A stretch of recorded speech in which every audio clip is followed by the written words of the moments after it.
Okay, good morning, everyone. The recording has now started for our session.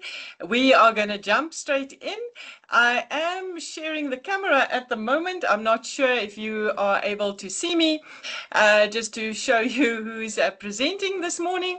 My name is Ina Frost, and I will be your presenter this morning. I've also got with me in the room Salama Parker, and she's also going to be joining me in the presentation, sharing with you tips and tricks and other of her wisdom that you can use.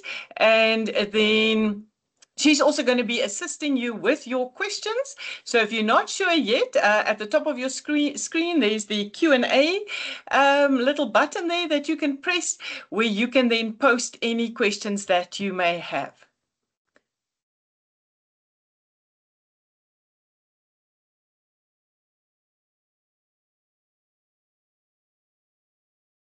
Okay, I'm now going to start sharing the slides with you. So if you can just bear with me a second, just going to share our slides.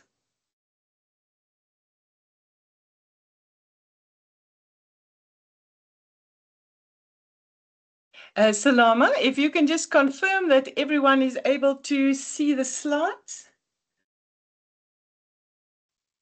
Ina, good morning. I can see the slides. Good morning, students. Are you able to see the slides that are being shared? If you could just give us a thumbs up, it will be appreciated. Thank you. Okay, I see already questions are being posed on where will we find the recording.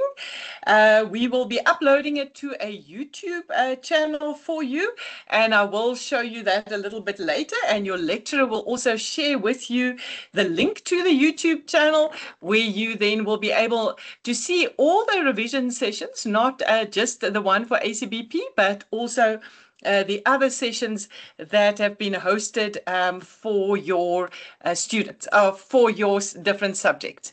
Okay, so good morning, everyone. Let's then get started. As I said, my name is Ina Frost. I will be presenting our session today.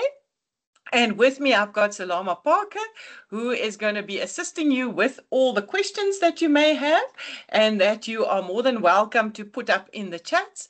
And Salama will also jump in at times and just bring in an extra perspective into our session. Okay, so today's revision session then is aimed at getting you ready for our first semester test. Our first semester test will deal with learning units 1 through to 3 of this particular module. It is an hour-long test, and it will be for 50 marks, and it is a closed book assessment. Over the rest of the semester, we are also planning 2 additional revision sessions.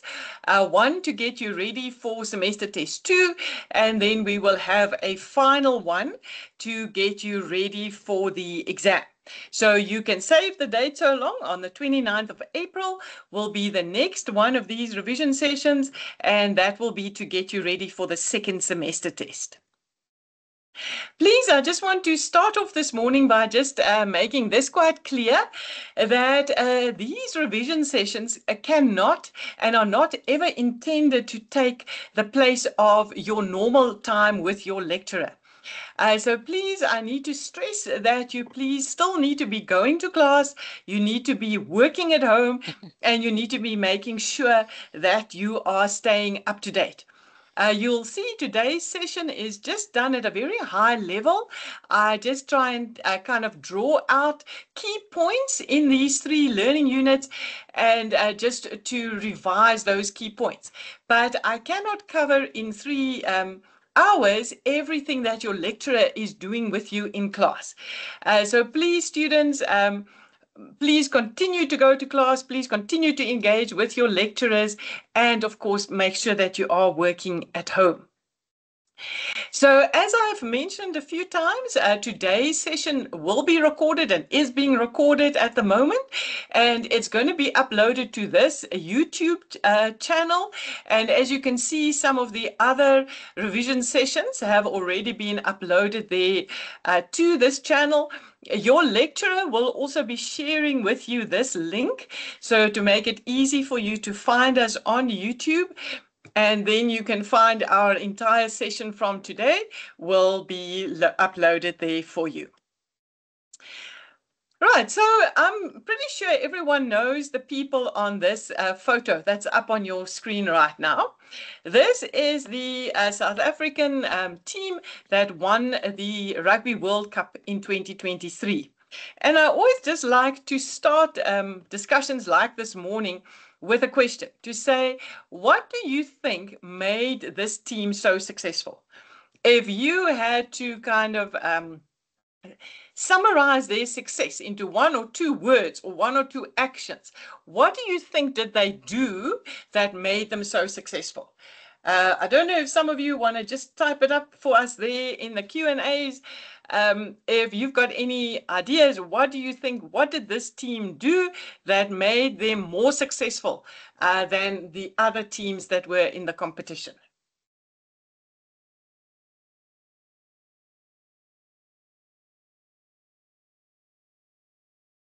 Okay, in my mind, I always think that there's two things that this team did that made them so tremendously successful.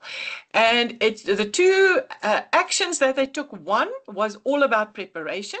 So what did they do before each of the matches?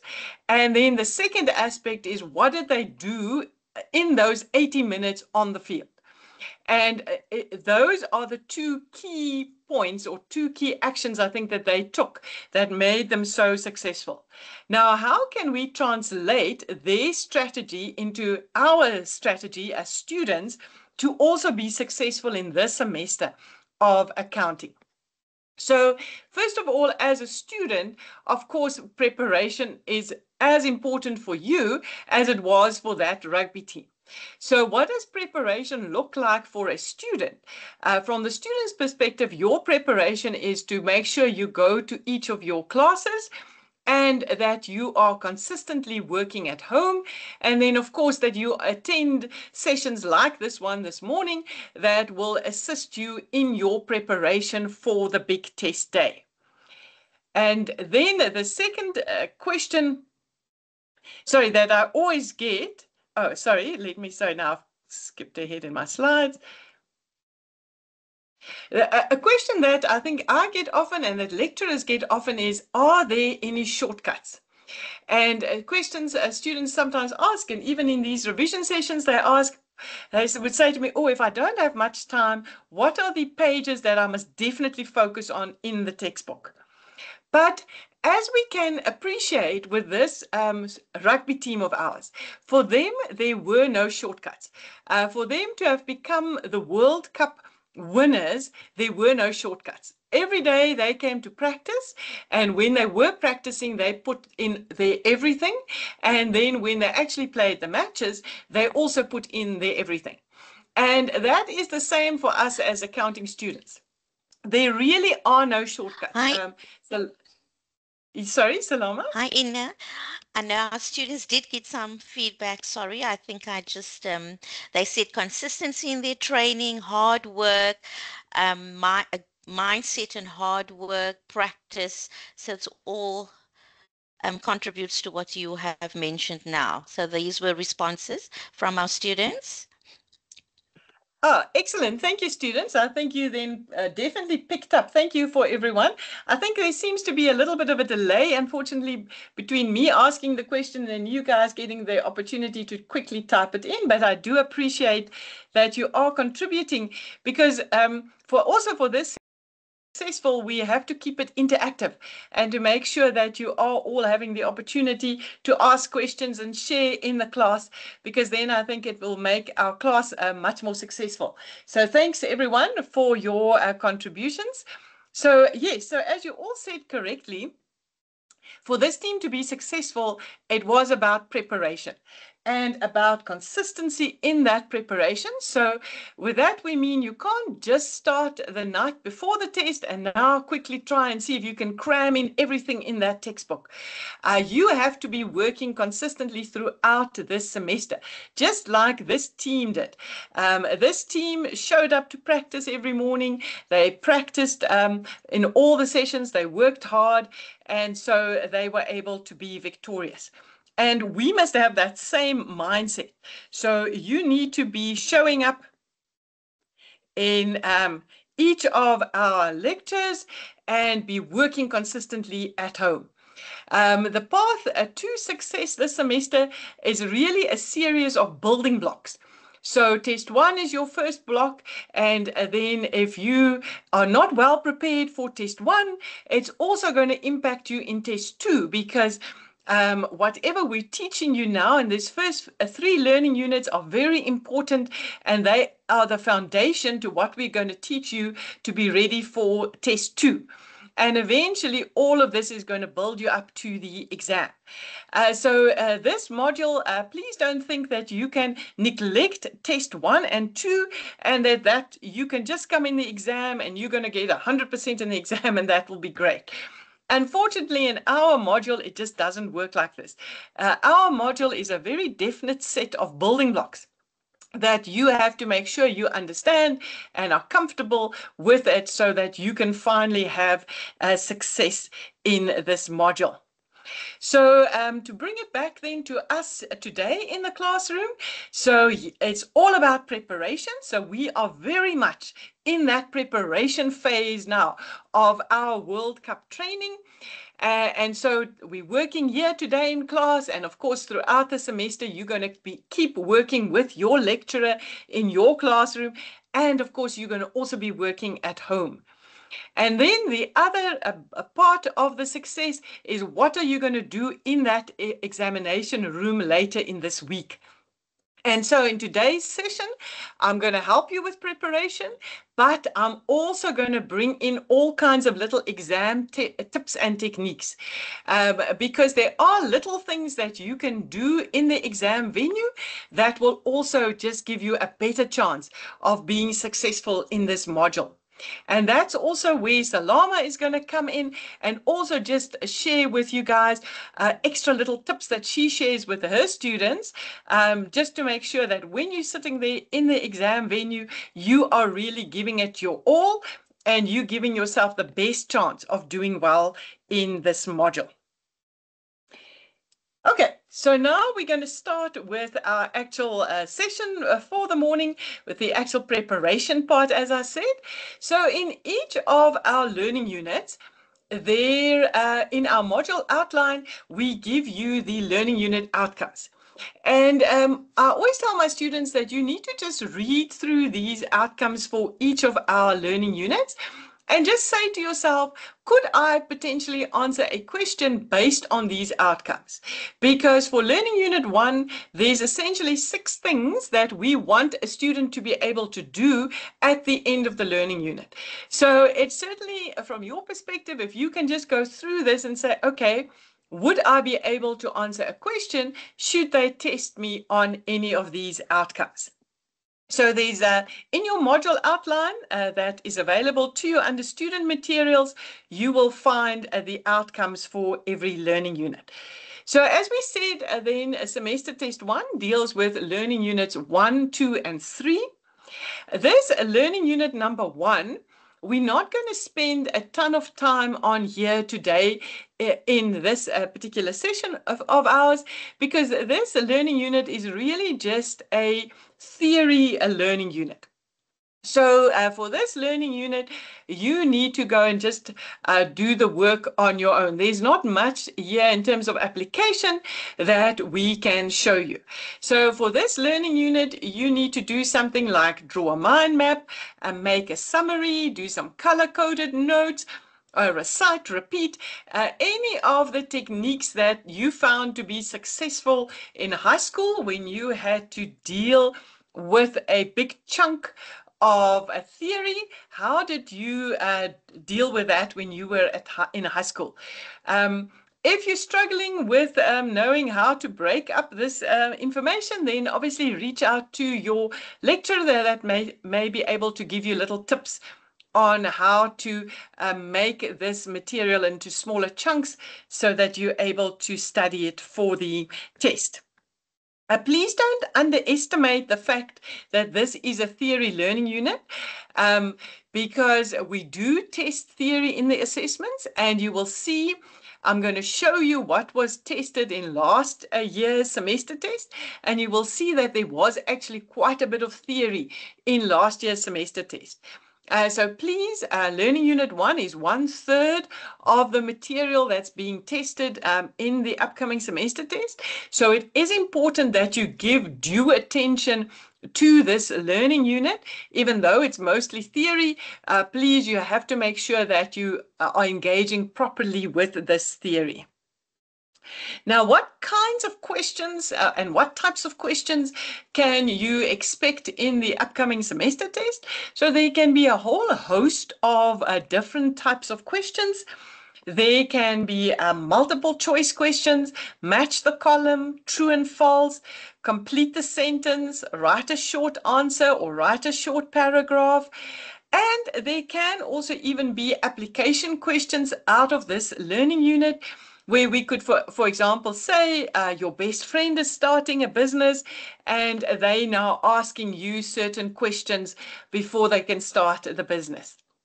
So these are the types of ways in which we can test you on learning unit number 1. Let's have a look. So this is then how we tested the student last year. So here you can already say there's 15 of the marks dedicated to learning unit number 1. So that last year it was 15 out of 60 of the marks was dedicated to learning unit 1. So a fair chunk of the test focused on learning unit 1. You can see question 1 was for 10 marks, and that was the sort of a short paragraph kind of a question where the student was asked to both list the uses of accounting information and then discuss why they would use the information. So a kind of a paragraph type question for 10 marks. And then the question 2 was your typical true or false type question. Okay, so this is how they tested it last semester. And that also brings us then to the first of our exam tips and tricks. So my tip number 1 is that you have to manage your time in an accounting assessment. And time is normally the student's biggest enemy in an accounting paper. And the reason students don't often do as well as they should in accounting papers is because they let the time run away from them. So tip number 1 is a very, very important tip for us.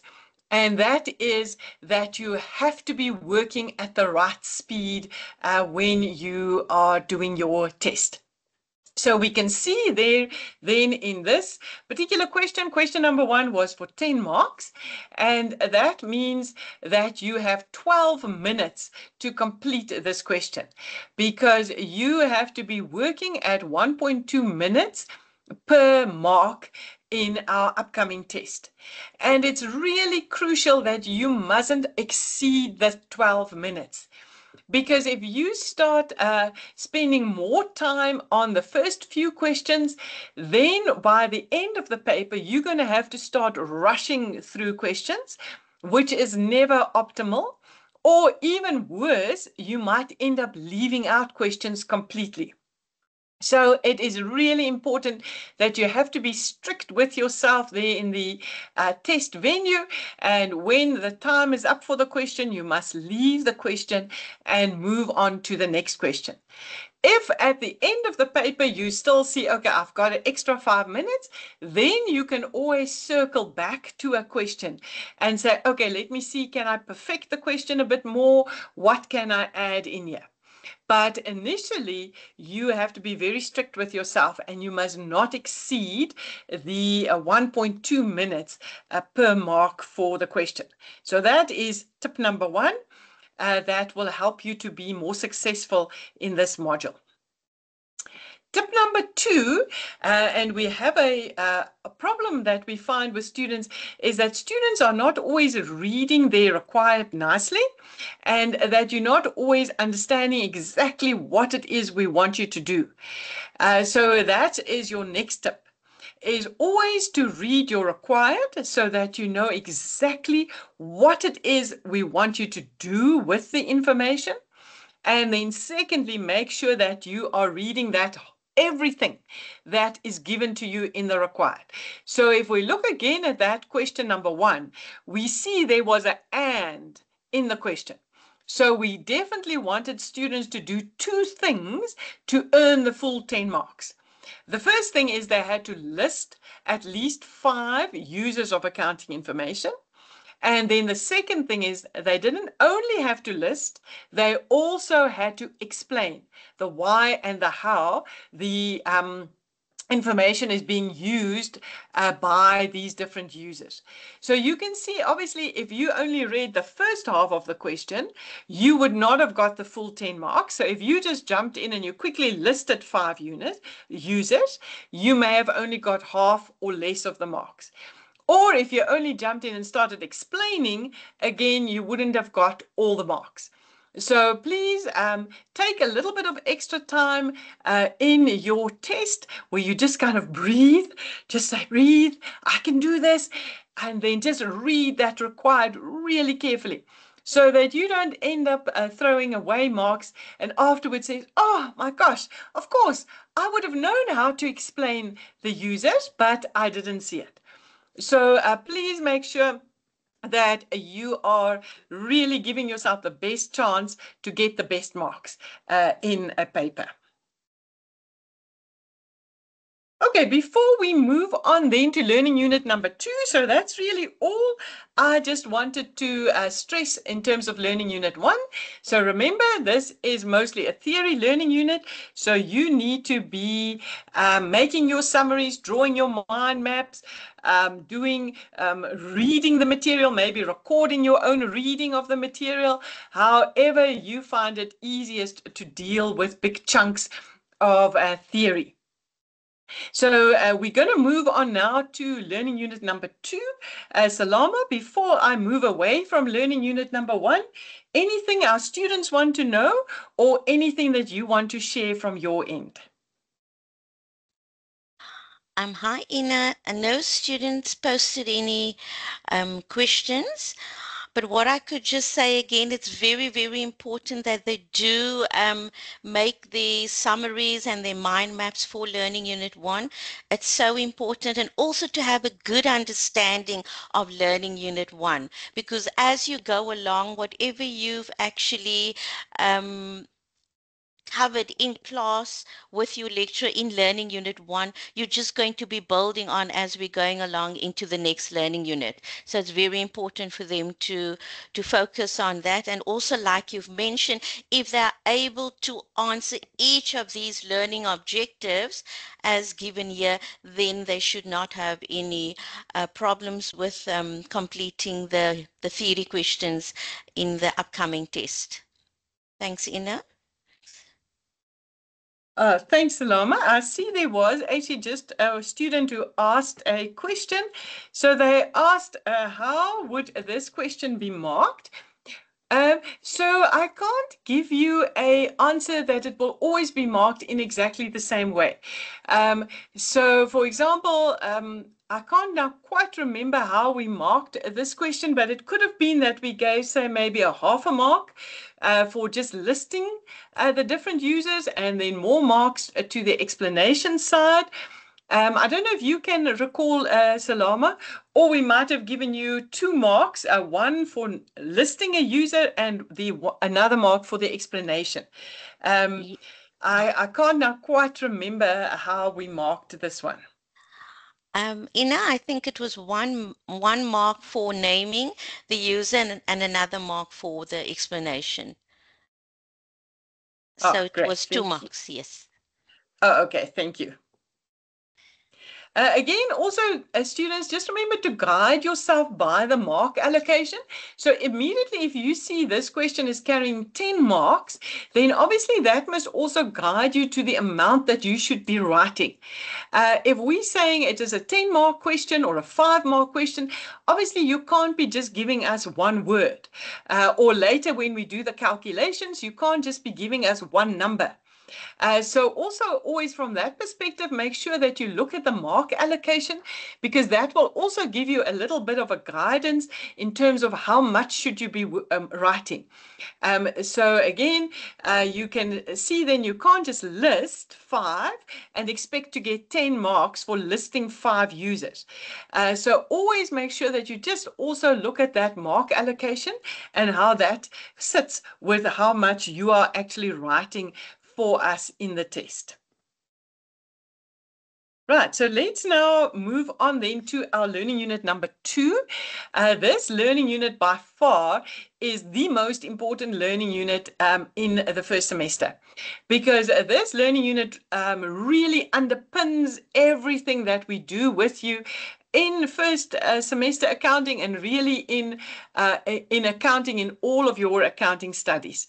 So it's really key that you need to make sure that you are 100% on board and you understand this learning unit. Remember again, earlier I showed you that accounting, here we go, is a series of building blocks. And this learning unit number 2 is a key building block in building you up towards success in this semester. So this learning unit number 2 then deals with the accounting equation and with our double entry system. Again, if you go to our module outline, you will see there are 8 learning unit outcomes for this particular learning unit.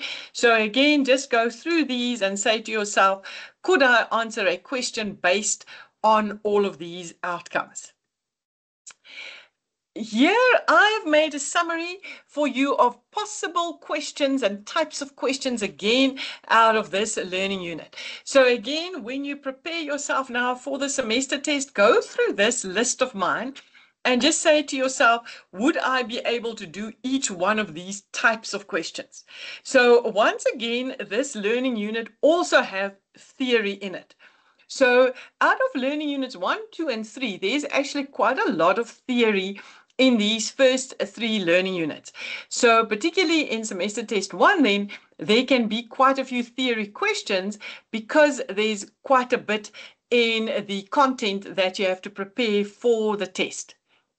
Also, it's important that you must understand your theory and, for example, your definitions, because if you don't know how we define an asset, you are going to struggle in question 2.6 when we give you a list of accounts and ask you which one of these are assets.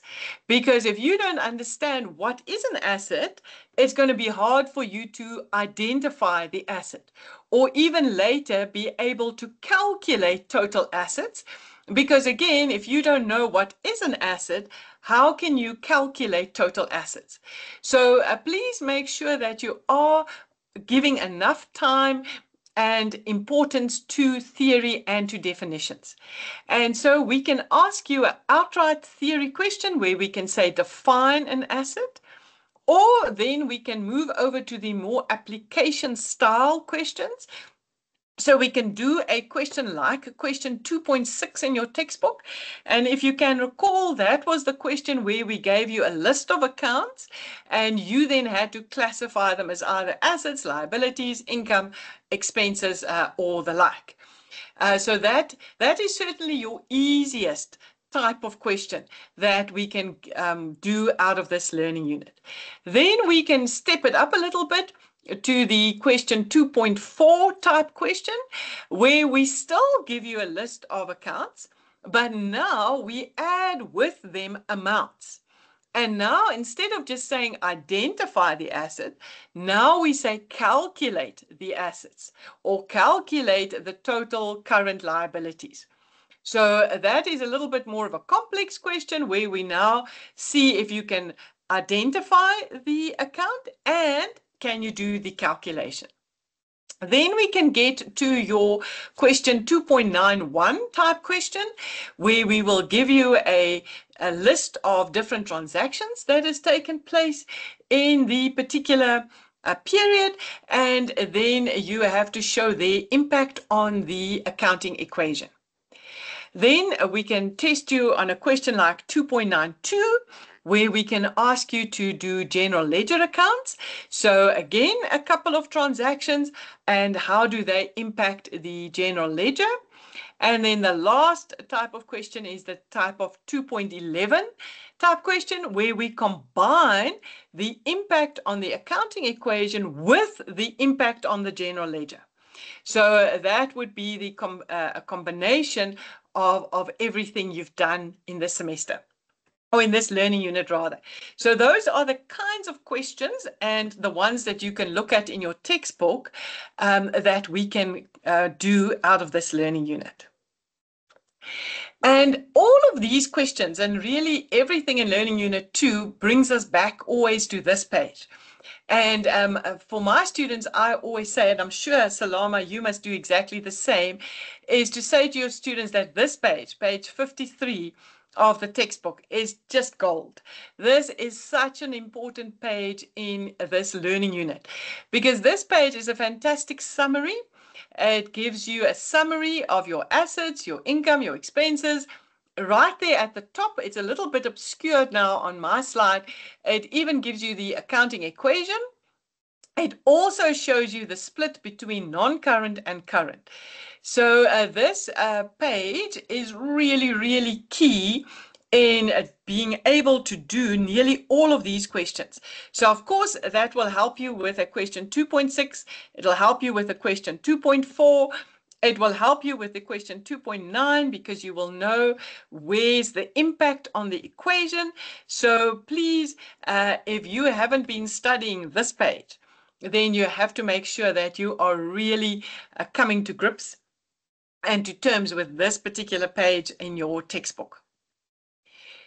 So if we go again to our semester test from last semester, and we have a quick look, then the first thing we see here is that again there was some theory that was being tested on learning unit number 2. So here's another 10 marks of theory that was in last year's semester test. So we had the 15 marks from learning unit number 1, and here now are 10 marks from learning unit number 2. So the first question was one where we had to give a 3-mark explanation.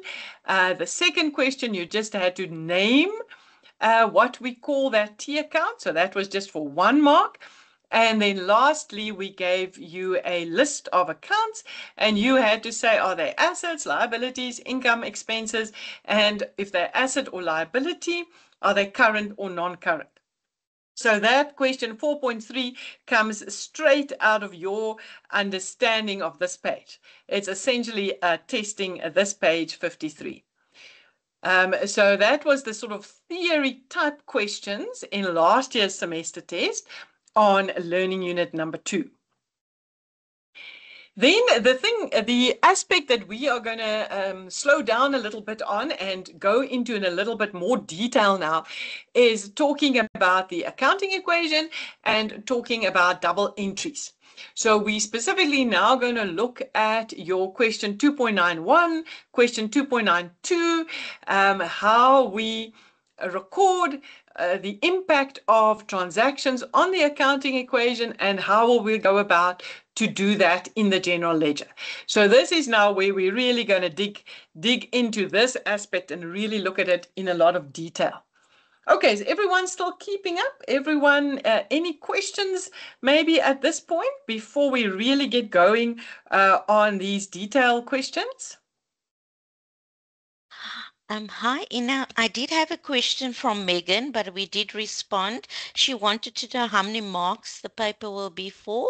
So we told her it's 50 marks. Many of them are inquiring about the YouTube link.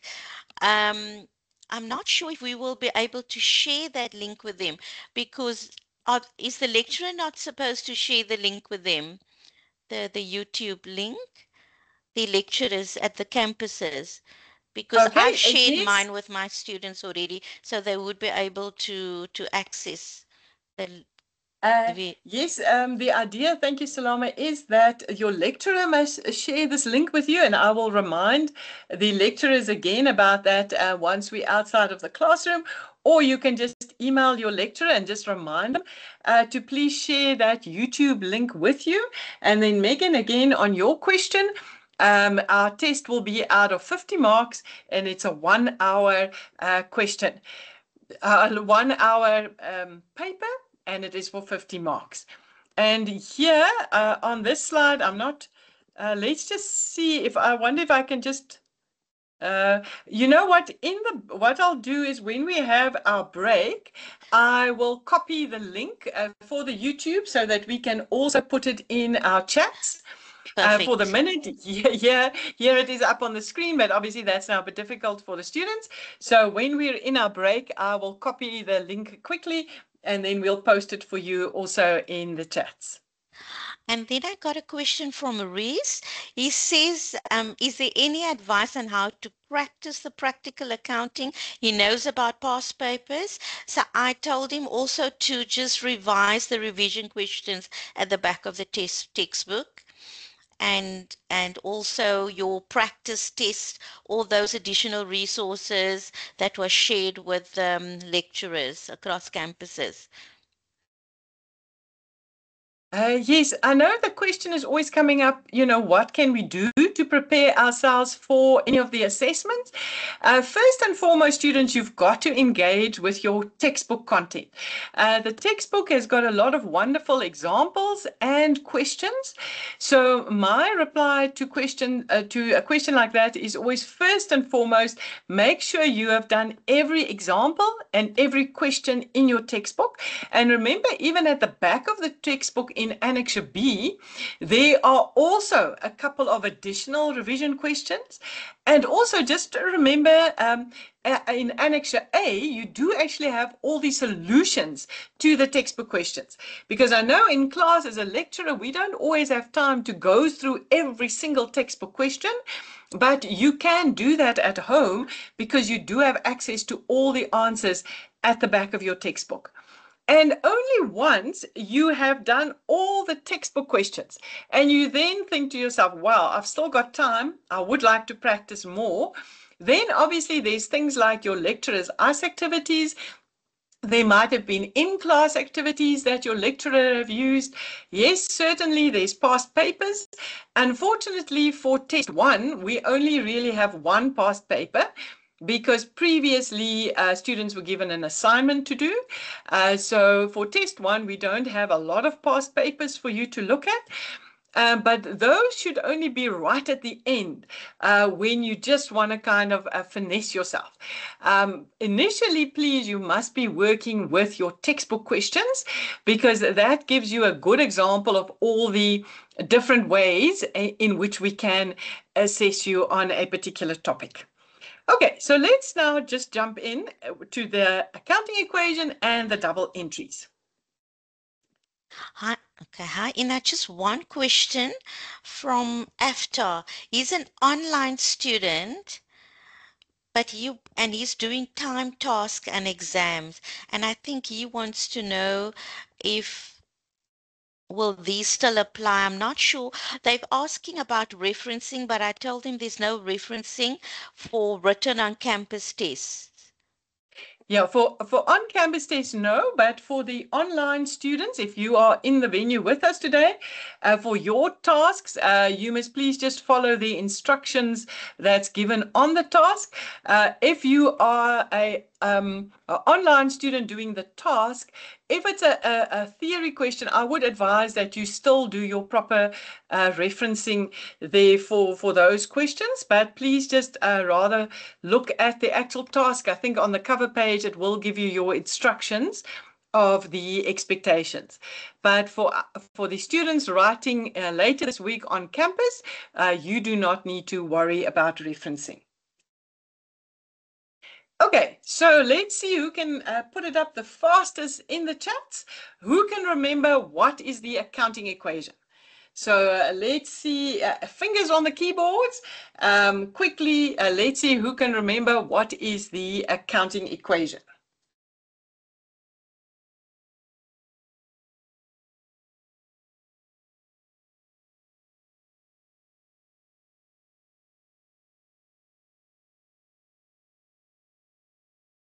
Yeah, I'm not seeing anything coming through. There might just be a little bit of a delay. So I'm sure all of you answered this one correctly. What is the accounting equation? We can say it's the assets of the business equals owner's equity and liabilities, or we can play around with that equation. We can also say it's owner's equity equals assets minus liabilities. Or there's even another way that we can say the accounting equation. We can say it's the worth of the business or the worth of the owner in the business that must be equal to what the business owns. What does the business own? They own assets minus what the business owes. What does the business owe? They owe money to third parties, so that is your liabilities.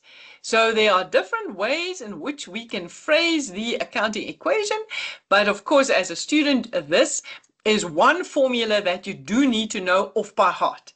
Okay, there's not a lot of formulas in first year accounting, but this one you definitely have to know off by heart. So let me quickly look here in the posts. Yes, thank you. I see some of you did get a chance to also quickly type it there in the chats for us. Okay, so the accounting equation now is built around two things. Number one is that for every single transaction that takes place in the business, we need a minimum of 2 entries. And this is actually so important from an accounting perspective. We actually refer to it as the golden rule of accounting. That whenever a transaction takes place in the business, and we now want to record this transaction, it has to be recorded with a minimum of 2 entries. Because if we try and record it with only just 1 entry, then our accounting equation will never balance.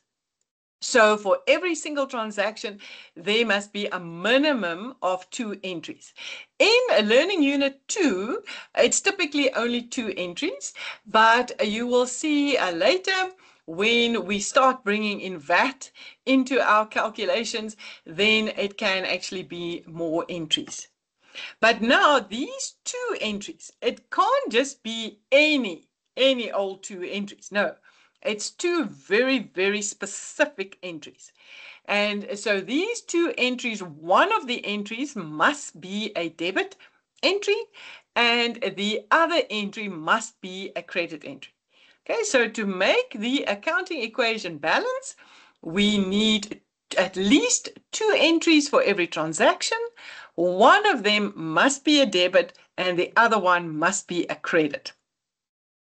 So what I'm going to show you now is I'm going to take these 10 different groups of transactions and I am going to just quickly revise with you again. 1, how are they going to impact the accounting equation? And 2, how are they going to impact the general ledger? So the impact on the accounting equation, we're going to look that we have 2 entries, at least 2 entries, and then the impact on the general ledger, we're going to make sure that one of those entries is in fact a debit and the other one is a credit. In first year accounting, there are only really a certain number of entries that we can test you on. And when you go through the textbook questions, when you go through past paper questions or even classroom activities, you will notice it's really always the same set of transactions that's being tested. So that's why I've grouped it together into these 10 categories. So if you understand how to record these 10 transactions, both in the general ledger and the impact on the accounting equation, then there's really not much else that or many other transactions that we can test you on. So make sure that you understand this basic set of entries and then that will help you to answer the majority of questions in the test. So out of this set of roughly 10 transactions, the one thing we just need to note is any of these transactions that deals with inventory. Whether it is the business is buying inventory, are they selling inventory, even when the owner takes inventory. The way we record these transactions can differ based on the inventory system that is being used by the business. So it depends whether the business is using perpetual or periodic inventory. That will have an impact on how we record these transactions. So that's something that is important for you to remember. You'll see in learning unit number 2, we very lightly touch on these two inventory systems. The majority of questions in learning unit 2 deals with the perpetual inventory system. But right there at the end of the learning unit, we do show you in example 2.13 and question 2.13, also just what transactions will look like for the periodic inventory system.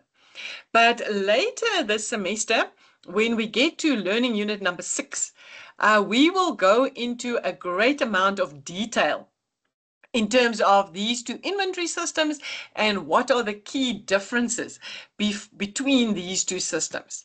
For the moment, in your textbook, we've given you a very short one-page summary.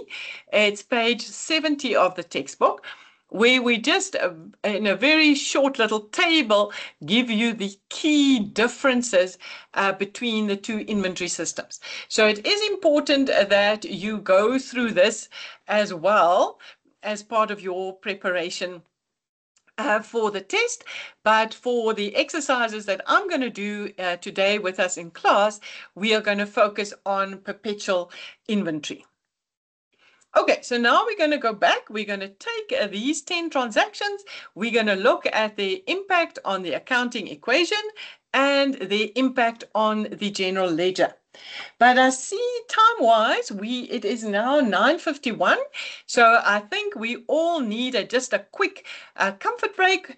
I know certainly I can do with a quick glass of water. So we're going to take a 10-minute break now. In the meantime, if you haven't signed our attendance register, please, if you can do that for us. I will also quickly go and get that link for us for the YouTube channel so that we can post that in the Q&A session. In the Q&A section, and then we will start again at 10 o'clock. So please, if you can all just quickly have a leg stretch and then be ready to join me again at 10 o'clock. Salama, I don't know if there's something, a last minute comment before we just quickly have a break.